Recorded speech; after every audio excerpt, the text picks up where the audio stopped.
Selamat pagi, berjumpa kembali bersama saya Sandro Jabrik Wong Gandeng Sakdonya. Mohon untuk tidak menyebutkan nama dan identitas dalam percakapan ini karena percakapan ini saya naikkan dalam konten YouTube. Gimana Mbak E? Gini Mas, saya itu kan kemarin itu renew paspor kan. Siap. Nah, saya finishnya itu kan bulan 2 tahun 2026. Siap. Nah, kemarin pas bikin paspor itu saya itu sama KJRI disuruh ke imigrasi, katanya laporan. Nah, ketika saya ke imigrasi, malah yang di imigrasi itu pada nggak tahu mau ngapain gitu, katanya gitu kan. Terus ya kami pulang lah, saya itu berlima. Nah, soalnya kan kita itu mau cutinya itu bulan depan lah, bulan 6. Nah, itu yang saya takutkan nanti pas pulang ke Indo itu harus extend visa dulu atau gimana ya pas mau cuti. Oke. Soalnya kan renew paspor baru gitu. Sampean mati paspornya bulan berapa? Mati paspor bulan 9. Sekarang bulan 5. Iya. Sampean harus udah renew. Oh, udah renew. Iya. Kalau sampean sudah renew, Mbak Ari, sampean harus extend visa. Oh, jadi sebelum cuti itu harus extend visa dulu ya? Ya, karena gini. Karena paspor sampean baru, nomor visa sampean kan ditempelkan di paspor lama. Maksudnya tertautnya di imigrasi itu kan paspor lama. Nah, sebelum kena masalah sampean extend dulu. Extend itu memindahkan visa sampean yang sampai bulan Februari 2026 itu ditaruh di paspor yang baru. Itu namanya extend. Baru nanti sampean silahkan cuti. Oh, tapi saya cutinya itu udah mepet gitu tanggal 14 bulan depan gitu. Berarti nggak bisa ya? Sampean extend aja dulu. Ya. Terlepas nanti keluar visa atau tidaknya kan sampean sudah maju proses extend. Lemeng-meng. Iya, makasih. Jadi sampean tetap berproses saja extend, ya. Terlepas nanti visanya turun atau tidak, ya kan. Visa turunnya nanti kan bisa by email kan, Mbak. Sampean kan bisa buka nanti. Sampean bisa ngeprint. Yang penting sampean setelah paspor sampean baru itu harus renew.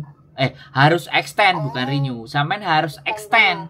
Karena visa sampean itu tertempel di paspor yang lama, di nomor paspor yang lama, enggak di paspor yang baru. Maka dari itu sampean harus laporan ke imigrasi dengan cara extend visa.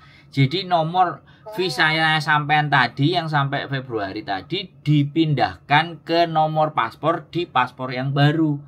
Bisa dipahami, Mbak E? Iya, paham. Makasih banget.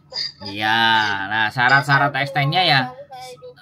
Silahkan sampean googling sendiri, sampean cari sendiri bagaimana dan ABCD. Syukur-syukur majikan bisa bantu. Jadi nggak usah bingung, ya. Sekali lagi, rencana sampean cuti tetap lanjutkan cuti, tapi secepat mungkin, ya, secepat mungkin segera extend, oke? Karena paspor sampean kan sudah renew, gitu loh. Oke? Ada pertanyaan lagi? Cuma itu aja. Makasih banyak ya, Mas. Ya, pokoknya ditonton channel YouTube saya ya, jangan bosan-bosan biar ilmunya nambah. Oke, sehat selalu Mbak E. Yo, bye-bye. Matur sembah nuwun. Yo. Oke, buat teman-teman semuanya sekali lagi ya. Extend visa saat selepas paspor tidak cukup jadi tidak cukup satu kontrak ya. Jadi kayak gitu aja buat teman-teman semuanya. Ini rumus sebenarnya. Dan masih banyak teman-teman yang nggak tahu. Mungkin akan ada 1000 pertanyaan lagi kayak gini. Ya saya nggak akan menyalahkan siapapun, saya nggak akan menyalahkan apapun. Tapi ya sudah. Saya membuat konten dan teman-teman akan ngerasa bahwa ketika bertanya dengan saya, ya sudah, saya saya paling tidak wajib menjawabnya. Dan kalau ada waktu pasti akan saya jawab. Kalau nggak ada waktu ya kayak biasanya. tunggu waktu dulu baru saya WA. Makanya sekali lagi buat teman-teman semuanya ya, banyak peraturan-peraturan, banyak hal-hal yang teman-teman masih belum banyak tahu. Maka dari itulah adanya konten, adanya hal yang bisa memberikan jawaban, yang bisa memberikan pencerahan kepada teman-teman itu nggak banyak, ya kan? Banyak konten-konten kreator yang hanya peduli dengan view-nya yang gede, hanya peduli dengan cuannya yang masuk, tapi tidak benar-benar ingin memahamkan kepada sekitar, tidak benar-benar ingin memberikan informasi yang sebenar-benarnya, informasi yang sebaik-baiknya. Hanya semuanya berlandaskan informasinya hanya untuk mendapatkan cuan, penontonnya banyak dan semuanya. Ya itu hak, itu boleh, itu siapa aja terserah. Makanya pandai-pandailah kalian dalam menonton konten, pandai-pandailah kalian dalam memasukkan apa yang sebenarnya baik buat kalian, apa yang tidak. Karena dunia hari ini informasi itu sudah kita sebut sebagai banjir. Banyak sekali informasi. Kalau kita tidak bisa menangkap informasi itu dengan baik dan benar, kita tidak bisa menanggapi informasi itu dengan tepat, maka yang akan terjadi adalah salah informasi atau disinformasi. Disitulah akan dimulainya kebingungan kalian. Disitulah akan dimulainya sesuatu kesalahan yang akan kalian. Lah ya nggak ngerti, lah gak ero. Lah tanya itu jawabannya begini, tanya ini jawabannya begitu, tanya ano bagai jawaban. Jadi ketika kalian akan bertanya kepada 5 manusia, maka jawabannya akan berbeda. Nah, dari 5 pertanyaan ke 5 manusia tadi memberi jawaban, kalau kalian ingin mendapatkan kesimpulan, berpikirlah dari kelimanya ini hal yang sama di bagian mana.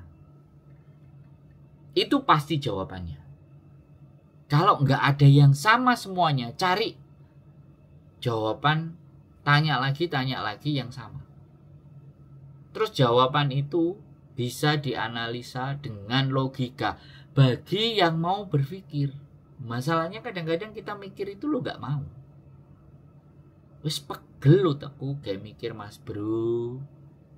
Wis mumet dasku kayak mikir. Nah itulah akhirnya banyak terjadi kekeliruan, kesalahan, penipuan, disinformasi karena tidak menelaah informasi yang beredar. Itulah yang dinamakan critical thinking atau berpikir kritis. Maka wajib bagi kalian untuk bisa berpikir kritis agar kita bisa mendapatkan jalan dan solusi yang baik dan sesuai dengan situasi dan kondisi. Tetap semangat, keep stay tune YouTube channel and see you next video. Bye bye.